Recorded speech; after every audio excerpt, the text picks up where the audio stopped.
اعوذ باللہ من الشیطان الرجیم بسم اللہ الرحمن الرحیم اللہم صلی علی سیدنا و مولانا محمد و علی آل سیدنا و مولانا محمد وبارک وسلم وصلی علیہ۔ سامعین کرام، رمضان المبارک کی محبت، رحمت، بخشش، مغفرت کی یہ ساتیں ہر مسلمان سمیٹ رہا ہے۔ اللہ بے نیاز سے دعا ہے میرا مالک کریم یہ رحمتیں، کرم اور برکت اور بخشش کی جو نعمتیں ہمیں بن مانگے رب نے عطا فرمائی ہیں، اللہ تعالیٰ ان نعمتوں کو ہمارے لیے اس دنیا میں اور نزا کے وقت اور قبر کے اندر اور معاشر کے میدان کے اندر سکون، بخشش اور نور ایمان کی صورت میں ہمیں عطا فرمائے۔ سامعین کرام، ایک لفظ ہے مدد اور ایک لفظ ہے خدمت۔ مدد اور خدمت میں فرق ہے۔ آپ جب علماء سے سنتے ہیں تقاریر ربیع الاول شریف کے مہینے میں، تو اس وقت علماء کرام عقائد پڑھتے ہیں، اس میں آپ وہ علماء پڑھتے ہیں کہ لَتُؤْمِنُنَّ بِهِ وَلَتَنْصُرُنَّ، کہ اللہ پاک نے فرمایا کہ تم نے میرے نبی پر ایمان بھی لے کے آنا اور اس کی مدد بھی کرنی ہے۔ لَتُؤْمِنُنَّ ایمان لے کے آنا ہے، وَلَتَنْصُرُنَّ اور اس کی مدد کرنی ہے۔ وَلَتَنْصُرُنَّ لفظ نصرت سے نکلا ہے۔ نصرت کا مطلب معنی ہوتا ہے مدد، لیکن نصرت کی دو جہتیں ہیں۔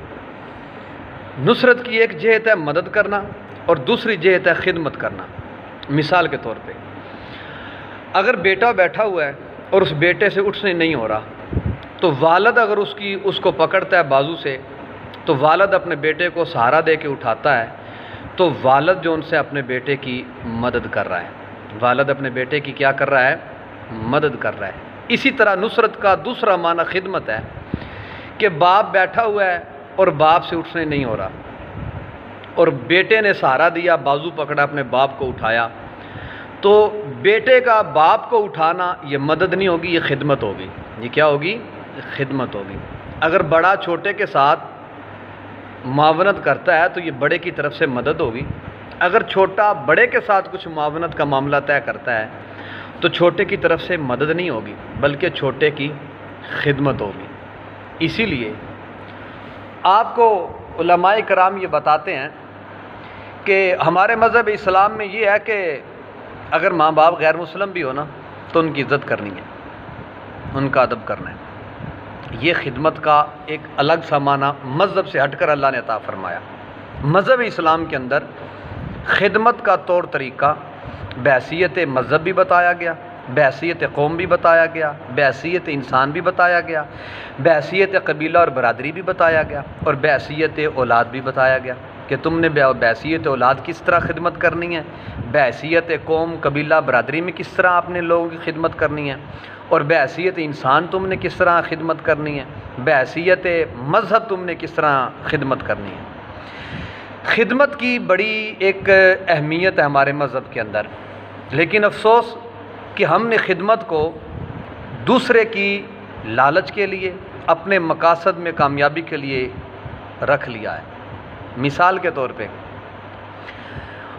آج کل ہم استاد صاحب سے پڑھ کر آتے ہیں، استاد صاحب سے ہماری تعلیم مکمل ہو گئی، استاد صاحب نے ہم نے مدرسے سے فراغت دے دی، اور شاگرد جب بھی استاد کے پاس جائے گا تو بچہ اپنے استاد کے سامنے خدمت اس لیے کرے گا کہ کہیں استاد ہمیں پڑھنے کا دوبارہ نہ کہہ دے، استاد کچھ نہ کہہ دے۔ ہم کیا کریں گے کہ استاد کی خدمت کو ایک پردے کے طور پہ کریں گے، پیر کی خدمت کریں گے کہ پیر کہیں ہماری سرزنش نہ کر دے، ماں باپ کی خدمت کریں گے کہ کہیں ہماری کسی بات کا ماں باپ کو پتہ لگ جائے، ہم اپنے ماں باپ کی خدمت کرتے ہیں، اور خدمت کی وجہ سے ماں باپ کہیں کہ بھائی اگر میں نے اس بچے کو ڈانٹا یا اس کی کلاس لی تو یہ بچہ شاید ہماری خدمت نہ کرے۔ یہ سب جہالتیں ہمارے اندر نفسانیت کے طور پر جنم لے چکی ہیں، جس کا خمیازہ ہمیں اس وقت پہنچے گا، نقصان جس کا ادراک ہمیں اس وقت پتہ لگے گا جب ہم باپ ہوں گے، ہم ماں باپ ہوں گے، ہماری اولادیں ہمارے ساتھ وہ بیہیو کریں گی جو آج ہم اپنے ماں باپ کے ساتھ کر رہے ہیں، جو آج ہم اپنے استاد کے ساتھ کر رہے ہیں، جو آج ہم اپنے مخلصین کے ساتھ کر رہے ہیں۔ تو عزیزان گرامی، خدمت کا پہلو وہ پہلو ہے کہ میرے حضور صلی اللہ علیہ وآلہ وسلم کی آپ طرز زندگی دیکھیے گا کہ میرے نبی پاک صلی اللہ علیہ وآلہ وسلم نے خدمت کیسے کی۔ آپ نے سنا ہوگا علماء سے کہ حجر اسود کے نصب کرنے پر مکے کے قبیلوں کے اندر لڑائی پڑ گئی، اور میرے حضور صلی اللہ علیہ وآلہ وسلم بھی موجود تھے۔ فیصلہ ہوا کہ جو صبح صادق سب سے پہلے حرم میں داخل ہوگا اس کا فیصلہ قبول کیا جائے گا۔ خدا کا کرنا ایسا کہ میرے حضور صلی اللہ علیہ وآلہ وسلم حرم شریف کے اندر داخل ہوئے۔ میرے حضور نے اپنے قبیلے کی بات نہیں کی، میرے حضور نے اپنے باپ دادا اپنے ننیال ددیال کی بات نہیں کی، میرے حضور صلی اللہ علیہ وآلہ وسلم نے اپنے ہم عمروں کی بات نہیں کی، بلکہ میرے حضور صلی اللہ علیہ وآلہ وسلم نے انسانیت، قبیلہ، برادری، ہم علاقہ کا خدمت کر کے ان کو خدمت کا پہلو دے کے ایک ایسا حضور نے طریقہ اپنایا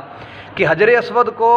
ایک چادر پر رکھ دیا اور سرکار نے فرمایا کہ سارے اس چادر کو پکڑ لیں، سارے اس چادر کو کیا کر لیں؟ پکڑ لیں اور حجر اسود کو ایک جگہ پہ نصب کر دیں۔ اب یہاں پہ خدمت کے دو پہلو ہو گئے، ایک تو حضور نے یہ خدمت کی کہ حضور کے اس سروس دینے کی وجہ سے لوگ قتل و غارت سے بچ گئے، دوسرا حضور نے حجر اسود کی عظمت و توقیر کو بلند کرنے کے لیے لوگوں نے حضور کی بات مان کے چادر کو پکڑ کے حجر اسود کی عظمت و توقیر کو رکھا، اور ہر یہ کہتا تھا کہ شکر ہے کہ ہم نے حجر اسود کو تنصیب کرنے کی خدمت حاصل کر لی، اور وہ سیرا جاتا تھا رسول اللہ کے سر پہ صلی اللہ علیہ وآلہ وسلم۔ تو عزیزان گرامی، آپ اپنی زندگی کے اندر خدمت کے پہلو کو اجاگر کریں، اور خدمت کا پہلو کتابیں پڑھنے سے نہیں ہوتا، خدمت کا پہلو کوئی اور کام کرنے سے انسان میں اجاگر نہیں ہوتا، خدمت کرنے کا پہلو ادب کی وجہ سے پیدا ہوتا ہے۔ جس انسان کے اندر ادب ہے وہ خدمت کرے گا، جس کے اندر ادب نہیں ہے وہ قطعاً خدمت کے نور کو حاصل نہیں کر سکتا،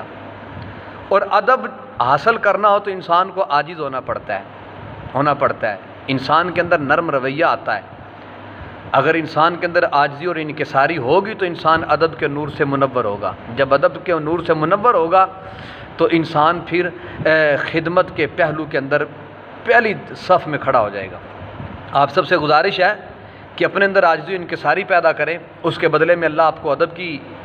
توفیق عطا فرمائے گا۔ جب آپ کو ادب میسر ہو جائے گا پھر آپ خدمت کریں گے، خدمت آپ بغیر رنگ و نسل کے فرق کے کریں گے، بغیر مذہب و تفریق کے کریں گے، ٹھیک ہے، ود آؤٹ اینی ڈسکریمنیشن، بغیر کسی امتیاز کے آپ خدمت کریں گے اللہ کی مخلوق کی، تو آپ کا یہ عمل اللہ کو بھی پیارا ہوگا، رسول اللہ کو بھی قبول ہوگا۔ اللہ سے دعا ہے کہ میرا مالک کریم ہم سب کو ایک دوسرے کی خدمت، ادب اور حیا کرنے کی توفیق عطا فرمائے۔ اللہم من احییتہ منا فاحی علی الاسلام ومن توفیتہ منا فتوفہ علی الایمان۔ السلام علیکم ورحمۃ اللہ۔